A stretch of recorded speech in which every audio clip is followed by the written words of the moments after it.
1, go. And welcome to RTF Sports Talk Sunday NFL edition. Your host here, Matthew Lau, joined by the one, the only, Michael Buckheister III. How you doing today, Mike?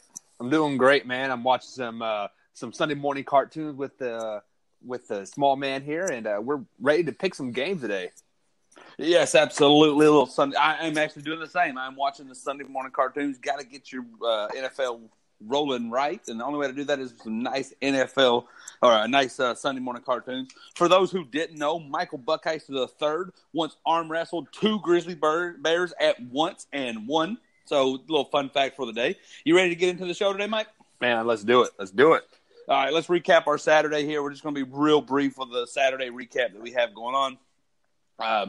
Kyler Murray really surprised a lot of people and won the Heisman. Really wasn't a surprise to me, and I think Mike was kind of on that same point after some of his discussions that once Tua laid that egg on conference championship Saturday, that it was Murray's to win. Was you really surprised by that, Mike?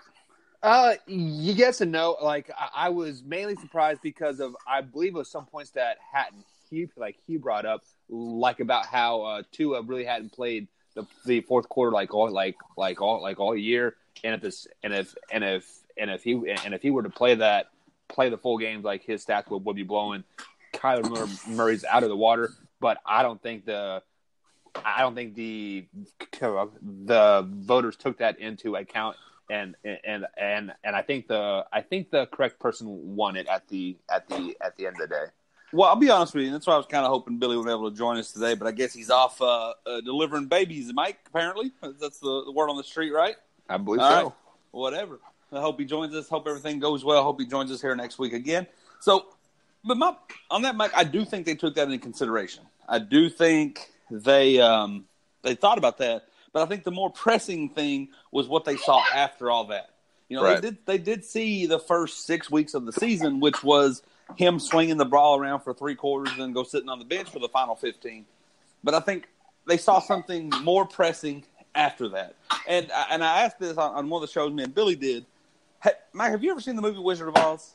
I have. Being from Kansas, I imagine you did. Yeah. They go on this long journey, and only to find out that behind the Wizard of Oz was just a man. It was just a random man behind a curtain. No great deity, no great thing, no big floating head. It was just a man. And I think to steal that metaphor, I think that's what happened to Tua. Everybody thought he was this golden quarterback. He was the thing that Nick Saban never had. He was the greatest quarterback ever. He was this awesome quarterback that was going to be inserted with this dominant defense, and they were just going to beat everybody by 60. Well, Saturday against Georgia, the curtain was revealed. We saw that, A, he is human, threw 2 interceptions and a half. He struggled. He can be injured. And then not only did all that happen, when he went out, Jalen Hurts came back in, and Jalen Hurts didn't blow anybody away. Jalen Hurts didn't play amazing. But they realized, holy crap, this team is good. You know, this defense is solid. This O-line can block. These running backs can, so it kind of, which we always knew when you're dealing with Bama that that's going to be the case. Right. But I think for the entire season, we was drinking the Kool-Aid that it's the Wizard of Tuscaloosa. That Tua was this almighty being that could never be stopped. And come to find out, I mean, that there may be some truth to that, but for the most part, it's just a really great team around him. And I think that the world saw that on a national stage against Georgia last Saturday, and I think that's what hurt his voters. That it's not that the stats didn't compile up. I mean, we all know that if he would have, and the same can be said for Georgia or Oklahoma. If Oklahoma threw the ball every time, I mean, I'm sure the numbers would be better, but you got to protect your starters for 12 games. So, but I don't think they didn't take that into consideration. I just think something developed, and it was bigger than anything else. Yeah, and I had to concur on every point that you said there. Like I didn't think of it that way until now, and I definitely see where you're coming from on that one. All right. Well, that was really the only thing that happened on football Saturday. There was a really good game, Army Navy. I mean, if you're into that game, if you're into just football, it was a good game. Army was able to hold on to 17-10. If you're just your casual viewer, if you have no preference or you don't even like football, this game probably wasn't for you either. I think combined, they threw the ball 20 times. You know, that's something that we see in a quarter from guys like Tua and Murray. Right. So the fact that in an entire game, they both run offenses that are not fun to watch until they hit big, which seldom is few and far between. And then you got two. So we're going to move on to the NFL selection part. Sounds like Mike's doing a little dad duty on the other side. So we'll just keep this brief, volley back and forth. We're going to pick a couple of big games here, then we're going to go into some quick pick'ems, and we'll just get our NFL voices heard today. Big game here for both teams, really, because we got the Chiefs hosting the Ravens. The Ravens made that quarterback change. They're trying to get in there, trying to get this win. Chiefs, everybody's consensus number one, but don't look. They're one loss to the Chargers away from flipping and finding themselves in the wild card. Don't know if that'll happen, but every game is important here when you got the Chargers on your tail end. So we got Ravens at the Chiefs. Who you got, Mike? Well, first off, I want to say I got the Chiefs simply because we are playing at Arrowhead. It is a early kickoff game. It is a 1 p.m. kickoff game, and the Chiefs are just great at Arrowhead. But with all that being said, do not be surprised if it's a close game, because we have Sammy Watkins, like, he is out 4 to 6 weeks. But then they also signed signed Kelvin Benjamin this week. I don't know if I don't anticipate him playing, or if he plays, not that much. And then you have the exit of Kareem Hunt, obviously, which that is big news for the last week and a half or so. But at the same time, the Chiefs also, they reached out and they signed a old Chiefs tailback of Dedrick West. So I don't anticipate them having too many hiccups, but do not be surprised if it's a closer game than what people expect it to be. Well, if I was going to find a defense that was going to give you guys problems in these new changes with this new, no running back injury, trying to find your new running back, losing or trying to find receivers. I mean, you still got Tyreek Hill, you still got Travis Kelce, not a big concern. But if there was going to be a defense that could give you some early season tests or some early adjustment tests, the season's halfway through, but you guys are making some changes, it would be the Ravens. The part that I don't have faith in is I don't have faith in Lamar Jackson. I mean, he's good. I think he's going to have a solid career, but I think they're compiling film on him, and it's really a circular test that these quarterbacks have to take. They come in, there's no film on them, so they do pretty solid. Then there's film on them. Now they're doing bad. Now they have to adjust their game to what's not on film, and I think this is when you start to see Lamar Jackson struggle. The Chiefs are starting to get healthier on defense, and I think this is one of those games that there's enough film on Lamar Jackson that they're really just going to make him struggle at a hostile crowd, at Arrowhead. I just think the Ravens aren't going to have enough offense to keep up with what's going on in the Chiefs. Well, and just to add to your point there, Eric Berry, he will not play today. He is not 100%. So the Chiefs, so that Chiefs defense is still missing their emotional leader, their tough-nosed guy. So that is the only chance that the Ravens has, is hopefully they jump out early to a 14-0 lead, 21-7 tie lead, just to build up the confidence of Lamar Jackson. All right, so moving on here, we got Colts at the Texans, both fighting for that pretty soft division, both trying to get a win here. Who you got? The more I watch this Colts team, the more I'm falling in love with like Andrew Luck and like what he's doing. But then last week they laid that goose egg against the Jags. I believe the final score was 6-0 to what we're seeing now, a pretty horrible Jacksonville team. So I've been going back and forth on this game quite a bit, and like I'm just wondering what Colt team is going to show up. Like, are we going to see the Colts team that Andrew Luck scored three straight touchdowns in like 8 games, or the one that put the goose egg up against the Colts? I think it's going to be a team right there in the middle. Like, I think Andrew Luck will throw for a score, maybe 2 picks, but like right now the Texans are just too good, I think, and especially at home, I'm going with the Texans. Yeah, I'm going to go Texans here. I'm a little torn. I think the Colts had a lot of momentum. It stopped with Jacksonville. I think they picked this up a little bit more, but I just think the Texans and some of those weapons on offense find a way to get it done against a less than inspiring Colts offense. So moving on here. Moving on to some of the bigger games that we got rolling this evening. We got Cowboys, Eagles, equally as big. I truly think the winner of this wins the division. Cowboys have the lead. Eagles need to roll off a couple more wins, need to get this one to hold any sort of tiebreaker and have any chance to win that division. It's at Dallas. Who you got? Dallas beat them last time that they played in Philly. Who you got, Mike? I'm going to have to go with the Dallas Cowboys on this one. I think the momentum is in their favor in this last quarter of the season here because because we have 16 weeks in the NFL season or 16 games. So usually the season is breaking off into first quarter, second quarter, third quarter, fourth quarter, and they are into this fourth quarter on a very high note. They beat the Saints a few weeks ago. I believe they won four in a row now. They are leaders of that division, and they're playing at Jerry's World at the 4:25 time slot, I do believe. So I believe it's America's game of the week for the America's team. So give me the Cowboys by 7.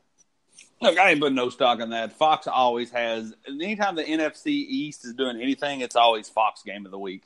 Get out of here. I don't think Dallas is America's team anymore. Basically, Dallas is America's old team that just seemed to be carried over. But I can't go with that. I do think you got a lot of points there, Mike. I do think Dallas can pull this one off.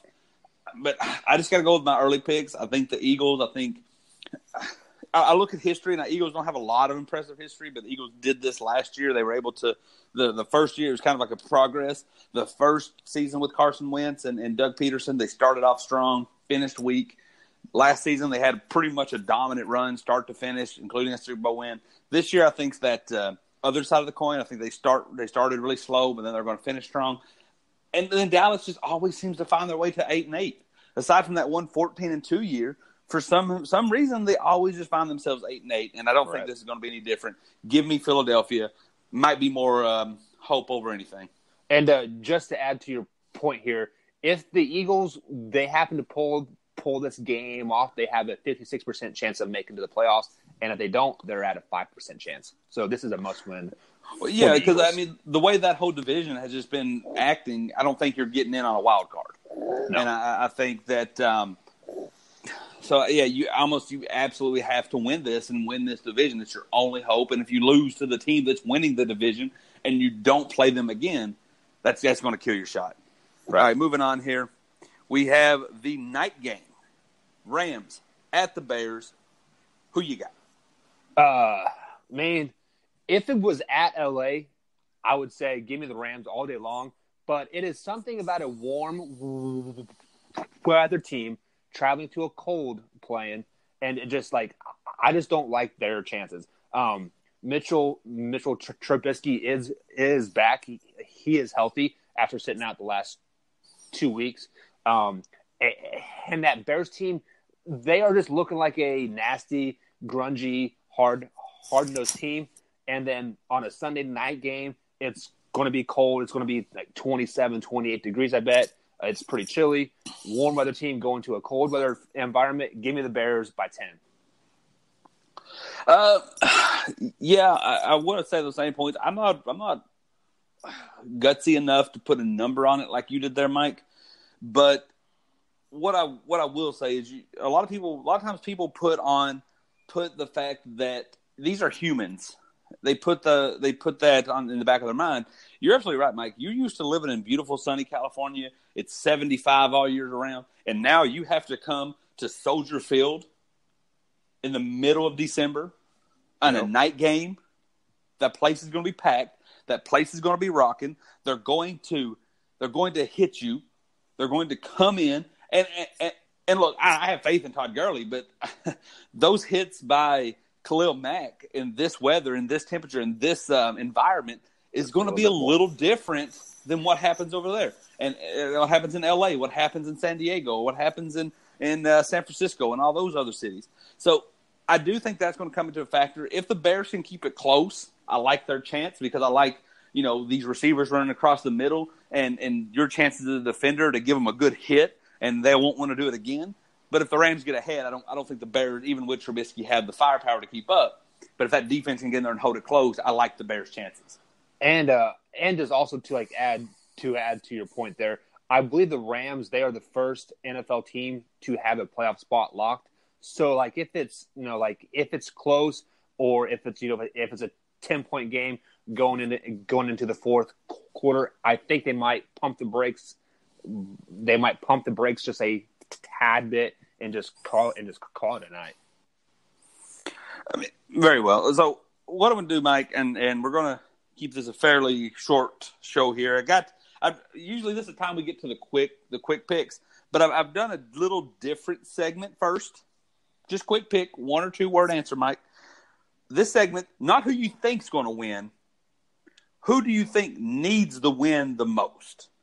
We're going to start with Panthers, Browns. Who needs that win the most? Real quick. Panthers need the win the most. Just that team is starting to fall apart at the seams, I think. Absolutely. Panthers still holding on to some playoff hope. The Browns, you can consider them, but let's be real, they're not. Absolutely. I'm right there with you. It's a AFC West or AFC East matchup. Tends to go both ways, especially in Miami. Who needs to win more, New England or Miami?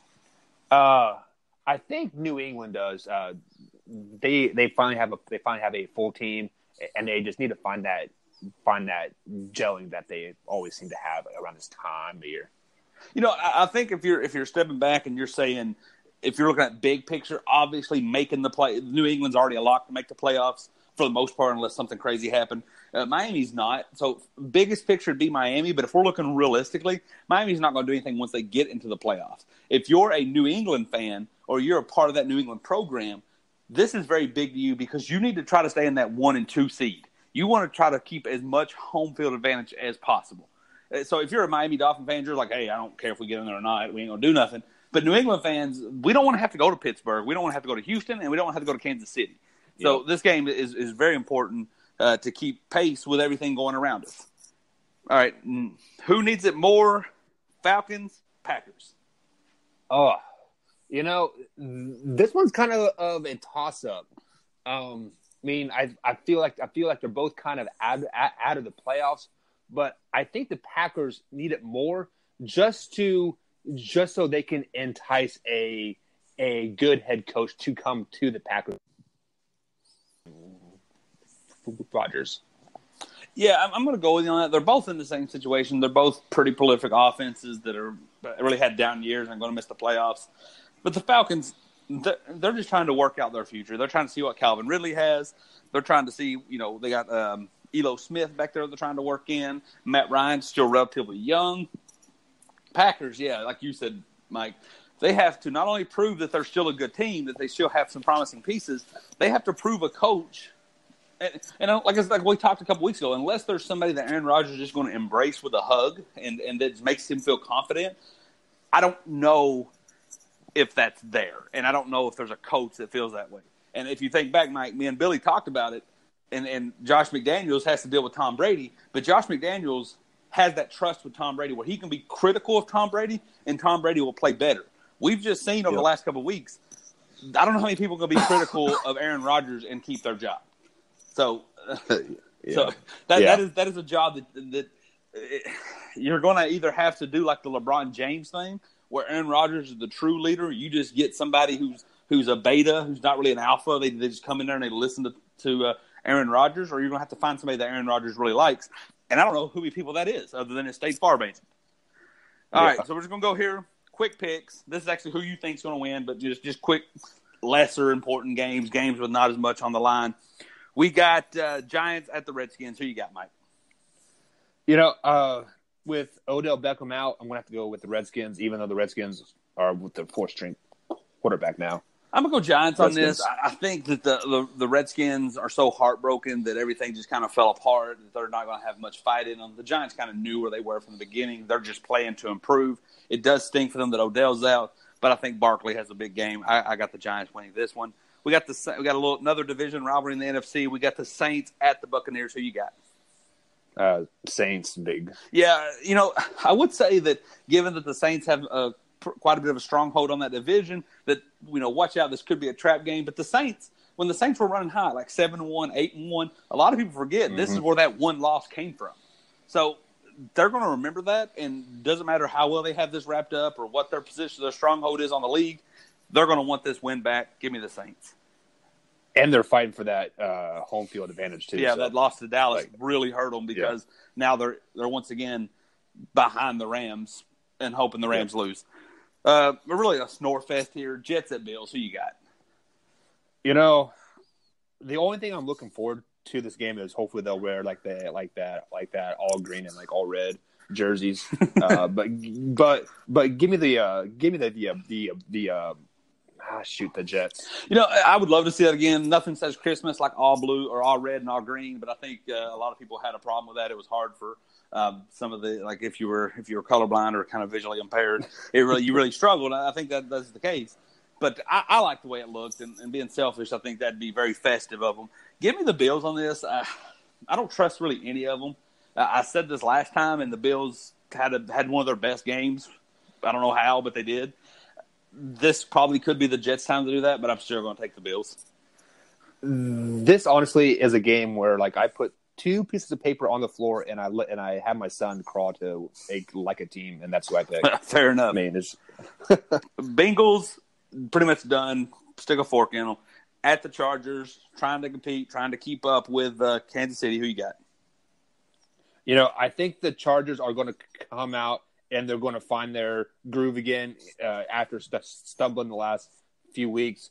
And Cincinnati with their quarterback out, their backup quarterback name is slipping my mind, but I just don't think he can maintain a level of excellence to hang with the Chargers. Let me tell you my secret MVP or my dark horse MVP has to be Phillip Rivers.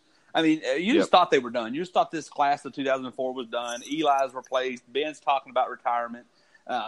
Ben's struggling down the last stretch.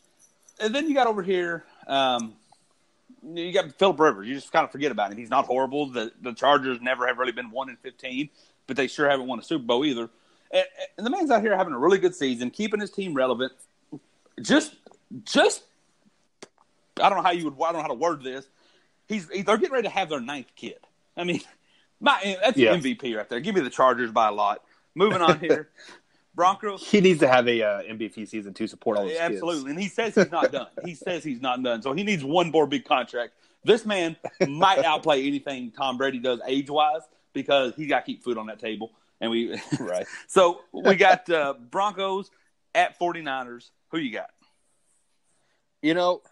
The Broncos are kind of a surprising team. They are coming on really late, and they are I believe they are a game out of the wild card, if not tied for the wild card. So, like, this is kind of a game that they have to have because, like, if they lose, you can pretty much take a fork in them. So, give me the Broncos because the 49ers are just terrible. You're absolutely right, Mike. Everything you said is true. That's why I'm taking the 49ers on this one. I'm going to paint you a picture here. Have you ever seen like those little videos on TV or something where a kid's like running, he's looking back, he thinks he's making an escape, and then boom, he just runs right into a pole? I think that literally and figuratively is going to be the Broncos' run game. These guys, they got some backs back there. They got Royce Freeman. They got from Oregon. They got the Lindsey kid that's undrafted. I think he's going to run everywhere. But this is one of those teams that I could just, like, you just turn on TV and you're like, he's got 6 carries for 8 yards. How? Right. And I just, due to everything you said, the importance around this game, give me the 49ers and a big upset. Last pick here, a medium-sized upset. Last pick here, Steelers at the Raiders. Who you got? You know what? I'm going to have to go with the Raiders because I'm losing faith in the Steelers quickly. With James Conner out this week, I do believe with a concussion. Or is it a concussion that he's out with? I'm not for sure. I thought it was ankle, but I haven't really been paying attention. Yeah, but with James Conner out and just Ben Roethlisberger kind of not being himself as of late, I think the Raiders, they want to play spoiler. They want to build on for this next year. And what better way than knocking off a Steelers team and knock them out of that, a potential 3 or 4 seed. Or sorry, knock them down to a potential 3 or 4 seed. I would love to see that. Right now, they are at that 4 seed, but I just don't see anybody in that division catching up with them. I guess technically the Ravens could, but man, they got a tough stretch down this, a tough way to go down the stretch. Give me the Steelers just because I think the Raiders are such a mess that even if the Steelers come out here and can't run the ball and there's just some dysfunction in that passing game, they're still going to find a way to win against a really bad Oakland Raiders team. So that's all the pick'ems that we have for today. I'm going to do one last little quick segment. I was going to break this out when Billy was on, but he's a little busy, a little tied up today. So we're going to go, Mike. We don't have any sponsors, but I wish we did. And I wish we had FanDuel as a sponsor. It's my favorite thing to do. So if anybody's out there listening and they got to hook up a FanDuel, give us a call because this is the fantasy section presented by no one but should be FanDuel. I'm going to give you a position, and you just tell me if you've ever played FanDuel. Basically, you can just pick of whoever's playing, and they take your picks versus everyone else's picks, and whoever gets the most points wins some money. It's really great. I've spent like a total of $5, but won like a total of $25. I'm a low gambler, so small risk, but decent size reward. I'll take it. So I'm going to go through really quick here. Positions: quarterback, running back, receiver, tight end, lineman, and defense. I'm going to give you 5 titles, Mike. You tell me who you would pick as your fantasy leader in each of those positions. Going to catch you a little off guard. You hadn't had time to think about it, so I'll do that as a caveat to the fans listening. Quarterback. If you're playing FanDuel, picking up a quarterback, who are you picking up? I'm getting Patrick Mahomes for Kansas City. It seems like he's good for 4 touchdowns almost every week. It's one I really want to go on. I would go Patrick Mahomes to be safe but especially with no running game now, he's just going to sling the ball around. But give me Ben Roethlisberger. I really don't like that Raiders defense, and I think with Juju Smith-Schuster and Antonio Brown, some big numbers are going to get put up. Going on to running back, who you taking, Mike? The guy from the Denver Broncos that name's slipping my mind right now. We just spoke Philip about Lindsay? him. Yeah, him. He is averaging 6.2 yards a carry. I believe that is the highest in the NFL, just behind Barry Sanders and Jamal Charles for a career. I think he will have a big game. So, yeah, give me him. I can't pick him because clearly on the last prediction, I just said he was going to literally run into a defensive wall. So, obviously, I can't go that route. Give me Todd Gurley. And yes, I know that Bears defense is going to be solid, but I think they're going to commit to the run, and I think they're going to do a lot of checkdowns. With that pass rush, Trubisky's going to have to get the ball out quick. Or not Trubisky, Goff's going to have to get the ball out quick. And I think Gurley's going to be the beneficiary of that. I don't know how great his running back numbers are going to be, but I think between the 20s, he's going to pick up a lot of catches. And if they get into the red zone, I think that's where he cashes in for some touchdowns. Moving in, who's your receiver you're taking? You are speaking really highly of Juju Smith-Schuster, and just because of that, he has such a great year. I'm going to have to go with Antonio Bryant on this one, just because he's kind of been overlooked this year, and he's due for a big game. Not to correct you, but I hope you mean Antonio Brown, because I don't think Antonio Brown's playing anymore. Yeah. I'm sorry, Antonio Brown. Let me, just to be difficult, much like the Patrick Mahomes thing, I think that's a really solid pick. I think that's a safe pick, and 9 times out of 10, you're going to be right. Yeah. But let me go the other way, Smith-Schuster on this one. Look, yes, in the spotlight, he's been a little bit overshadowed. Targets have gone more his way. But you still got to respect that Antonio Brown play style. But I just think Juju Smith-Schuster finds his way to slowly have 8 catches, 150 yards, and a touchdown, and those are great fantasy numbers. I would also like to go Hopkins. I think Hopkins could have a big game against that Colts defense. It's pretty weak. And then also Michael Thomas versus a depleted Buccaneer squad. Can't go wrong with any of those guys. Yeah, those are all great picks, all solid picks. Tight end, who you got? I'm going to have to go with Gronk on this one.